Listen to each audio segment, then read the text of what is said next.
akala mo lang hindi mo kaya, pero ilang beses na ba sa buhay natin yung sinabi mo yan, pero kinaya mo rin naman. And grabe, I'm teary-eyed with this new episode right now because when this thought came to my mind last night, naiyak talaga because I was reminded of the moments na sinabi ko na hindi ko kaya. Hindi ko alam anong nag-trigger. Umiyak talaga siya. Na hindi ko alam bakit na-trigger pero it took me back to the time na, wow, okay. A moment of silence. It brought me back to the time nung sinabi ko na, siguro kasi summer of, I think, siguro 2 or 3 years ago, I was so problematic. I was so desperate or frustrated kasi undergoing house renovation kami sa province, sa Bataan. Tapos sobrang namumroblema ako kasi parang feeling ko hindi namin siya matatapos. It's not a big house naman, no? It's not something so grand pero nung ginagawa na siya, saka nag-sink in sa akin na, shucks, parang hindi kaya. And then last night, since ang init, summer din, sabi ko, shucks, tinawanan ko lang pala yung moment na yon. And I realized that it got me into reflecting together with the traffic of Metro Manila. It got me into reflecting na, bakit ko ba nasabi nung time na yun na hindi ko kaya? And paano nangyari na kinaya rin naman siya at the end of the day.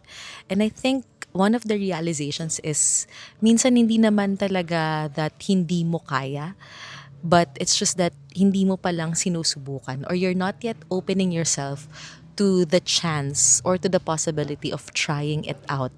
Kasi when you think you can't, you don't even start. And the blessing of that season in my life is that my parents were very optimistic.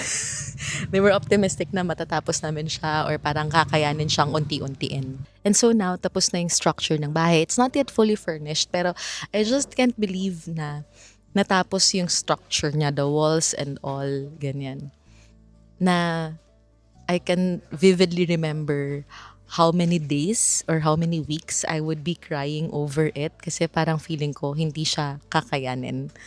Tapos nakakatawa na ngayon, it's there na after after years, hindi siya mabilis na process pero kinaya siya.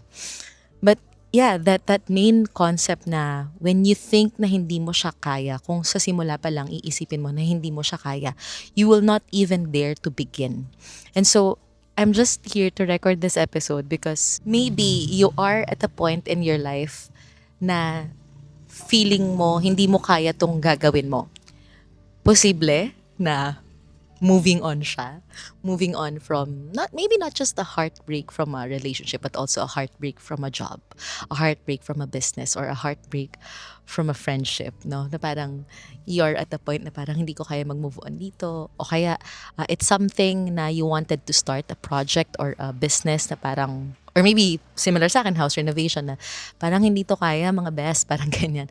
But I just want you to frame it with the thinking na just try to start. Just try to start with very, very few steps, with very, very simple steps.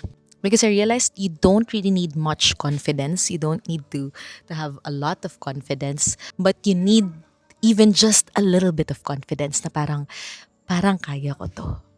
Parang kakayanin. So, you don't need that much na, hindi, kaya ka to. Parang ganyan, yung gigil ka. But maybe sometimes we just need a little bit of patience with ourselves and a little bit of courage with ourselves. And siguro one thing that helped me, and this is the same for my friend, na at the time naman siya, when she shared to me, it was moving on from a heartbreak. Parang, nung una sabi niya hindi niya kaya, pero ang ginawa niya, she set a deadline for herself na, hindi, at after, I think 2 months yung sinat niya. After 2 months, I have to get over this. I have to stop crying, ganyan. So, ako naman nun, parang umabot ako sa point na ayoko na lang isipin masyado yung emotions ko. I don't want to think so much about it. And then, I'll just keep on doing simple steps. Very, very small steps. Kaya parang ngayon, yung friend ko na yun, naka-move on na din. Ako, okay na rin yung bahay namin. Structure-wise, it's done. It's there, natitirhan na siya. Wala nang buhangin sa loob ng bahay. Wala nang lupa-lupa dun.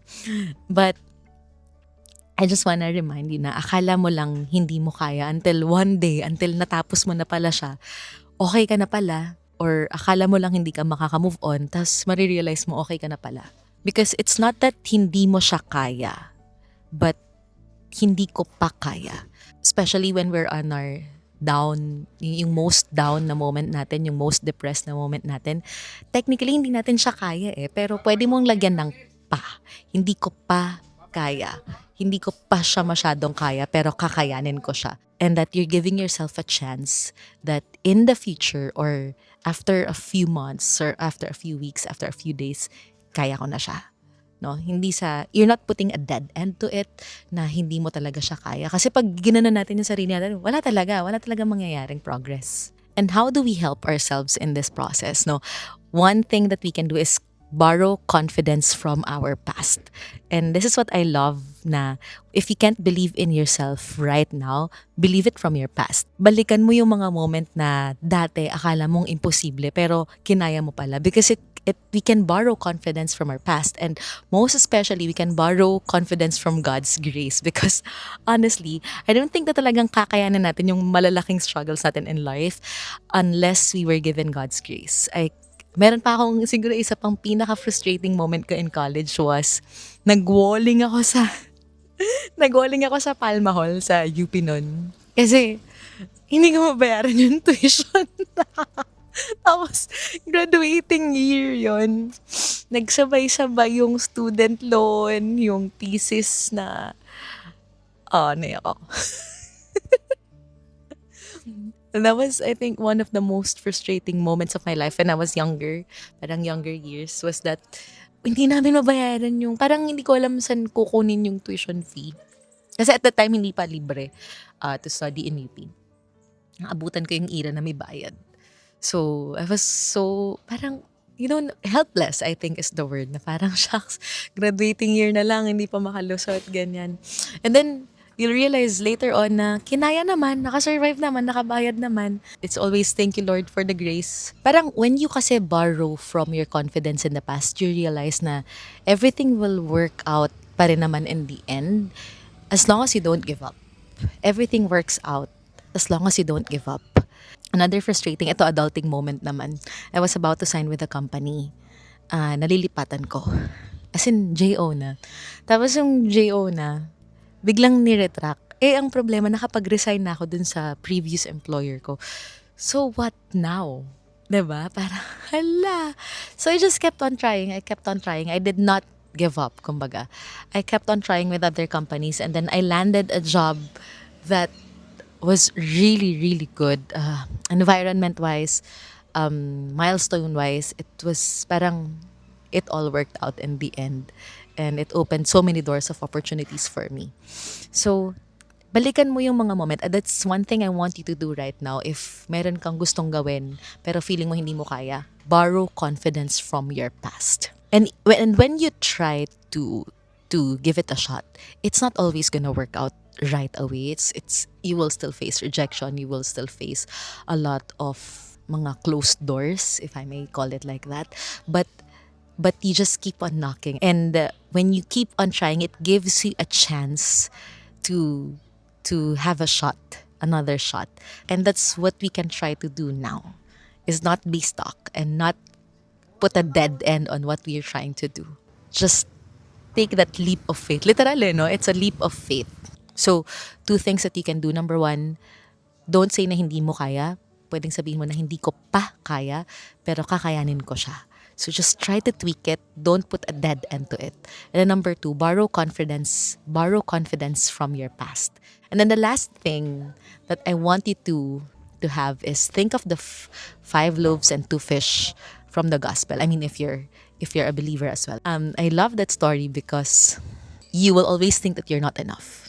But iba yung math ni God. Iba yung God's math na yes, you only have 5 loaves and 2 fish, but you can feed thousands. You may think that you're not enough, but that's where divine providence comes in is that when you are on the right path, when you are on the path that God has assigned to you, provisions will just come in.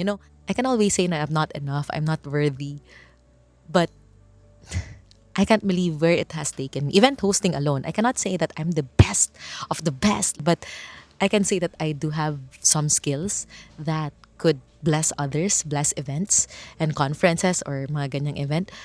And it's up to God to multiply it. It's up to God to lead me where I need to be, and that it led me not just in Philippines but also on international stages. So parang it's just sounding so impossible. Pero if at the start I said hindi ko siya kaya, then I would have blocked it. I would have automatically blocked myself from the blessing. So I think that's the last message for this episode is let God surprise you. Let God multiply your 5 loaves and 2 fish to something that you never would have thought was possible. Let God surprise you talaga with His provisions, with His miracles, with everything that He can do for your life. Once you just trust, not just in yourself, but also in Him, na ito yung path na sinet niya for you. So there, hindi pala ako. Sa sobrang giggle ko, sa sobrang inspired ko to record this episode, I wasn't able to introduce myself. Welcome to Love University Podcast. I am Grace and I'm the host of this podcast, and I just love to share my insights, my learnings, and inspirations in this episode. And I just want to give a quick shout out to A and to Ace because the other night they were telling me that they were listening to the podcast, and sabi ko, oh my gosh, I'm so inspired. Parang nakikringe ako that the people who know me well are listening to my episode. But I'm also, in a way, privileged. I am inspired. I am blessed to receive feedback directly from people I know, from people that I get to be with personally and physically. So, yeah, I really appreciate messages like that. Uy, I listened to the previous episode. It helped me, ganito, ganyan. So, kinikilig po ako doon, and that even inspired me to record this episode, to do another one. So, yun nga, parang gano'n, di ba? The Lord will send people your way to keep you going, to lead you to new doors where you can knock. So, kung akala mo hindi mo kaya, kaya mo yan. This is Grace Rubiz, and please do follow me on socials. It's at Grace Rubiz or Grace Rubiz with an underscore sa Instagram. So I'll see you there. Thank you for joining me in this episode. I'll see you in the next one. Do let me know what you think about this. Message me on IG. Bye bye.